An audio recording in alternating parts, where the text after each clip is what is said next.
questo secondo appuntamento, in pratica siamo entrati un po' nel vivo di quello che è la manifestazione stenopeica di città stenopeica e Tolmezzo. Questo è l'appuntamento consueto, no? Che ormai da molti anni facciamo qui a Tolmezzo. È consueto rispetto a quello che abbiamo fatto precedentemente e anche rispetto al workshop che faremo in piazza il 24 di aprile. Che caratterizza la nostra manifestazione per l'abbinamento tra la didattica, il lavoro che fanno gli alunni a scuola e quello che viene fatto dai professionisti, comunque dai cultori di questa fotografia stenopeica.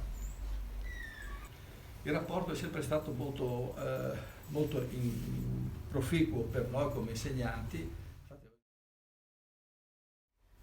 Valentino Guido ha fatto una serie di fotografie che vedrete in mostra molto interessanti e che vorrei che fosse lui a darci delle indicazioni.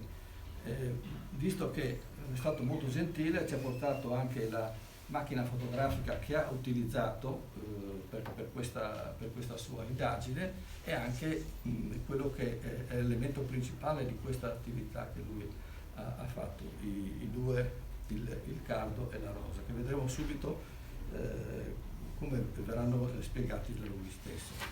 Sono 13, no? Fori, 13 fori e hanno la stessa posizione del cardo.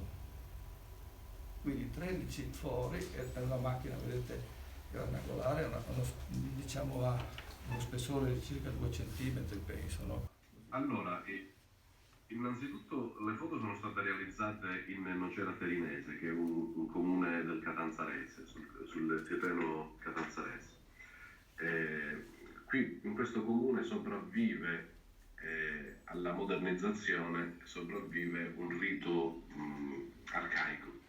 È un rito di sangue che praticamente viene effettuato durante la settimana santa, quindi siamo in procinto adesso di quello che è la settimana santa e già c'è il fermento perché anche quest'anno non sarà possibile seguire questa processione. Concettualmente mi lego al cardo e alle sue 13 punte realizzando una macchina che ha 13 fori, quasi come se fosse stata colpita dal cardo. No, l'incisione che si trova sull'otturatore è una provocazione perché si tratta del crismon o monogramma di Cristo ed è un simbolo di origine pagana e la Chiesa lo ha fatto proprio durante il Concilio di Nicea. Esattamente come il rito ha origini pagane, ha origini addirittura forse pre-cristiane.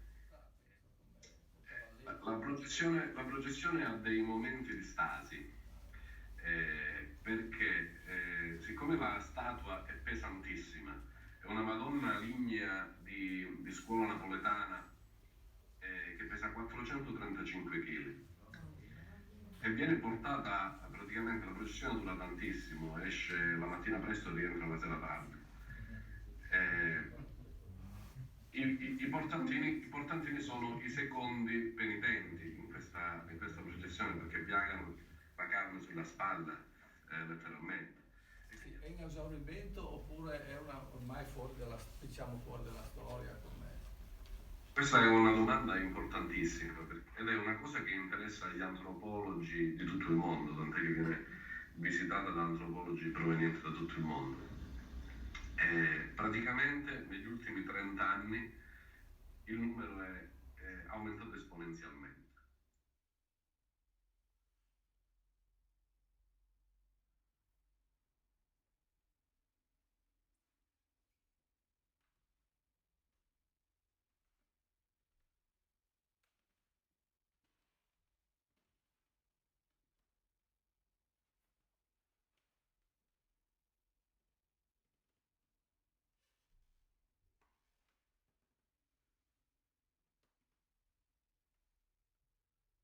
C'è non solo Quintavalle, ma c'è anche Fagnoli, c'è anche Daniele Sandri, quindi diciamo quasi tutti, quindi io direi di andare su e vedere le fotografie commentate dagli autori stessi, a meno che Quintavalle non voglia dire qualcosa su quello che è stata la sua proposta o Scagnoli prima di salire. No. La proposta la mia è una proposta, si parte dal discorso sullo stonopeico che uno sceglie di fare. Io ho lavorato un po' con l'analogico, con la pellicola, con tutto, stampavo, facevo delle cose, adesso non faccio più. E poi sono passato anche e lo faccio tuttora, al digitale, ma mi piace anche questa tecnica dello stenopeico perché ritengo che abbia una valenza, se non di grossa differenza con la fotografia in genere, ma con la lentezza e la riflessione su quello che uno va a fare, insomma.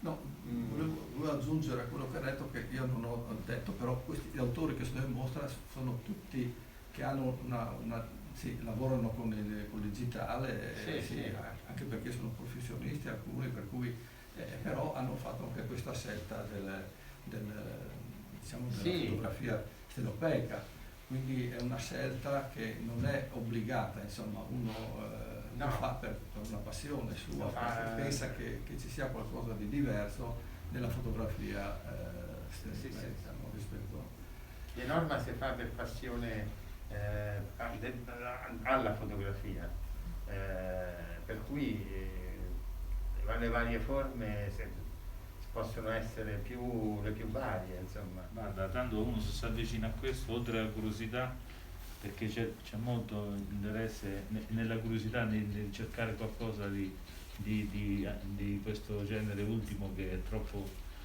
facile.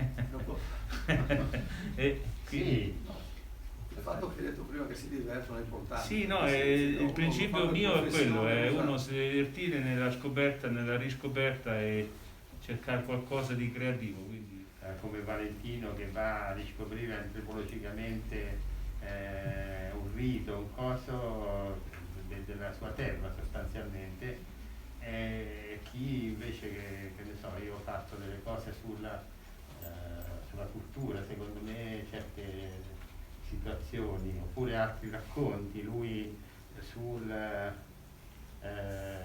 vissuto che adesso non c'è più. Possiamo salire. Va bene. no, ci salutiamo. È stato un piacere vedervi e sentirvi. Vi ringrazio tanto. Ciao.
quello che è, sono soltanto 5, sono 10 fotografie che punteggiano sul mezzo in quelli che sono i palazzi principali, quelli della memoria, no?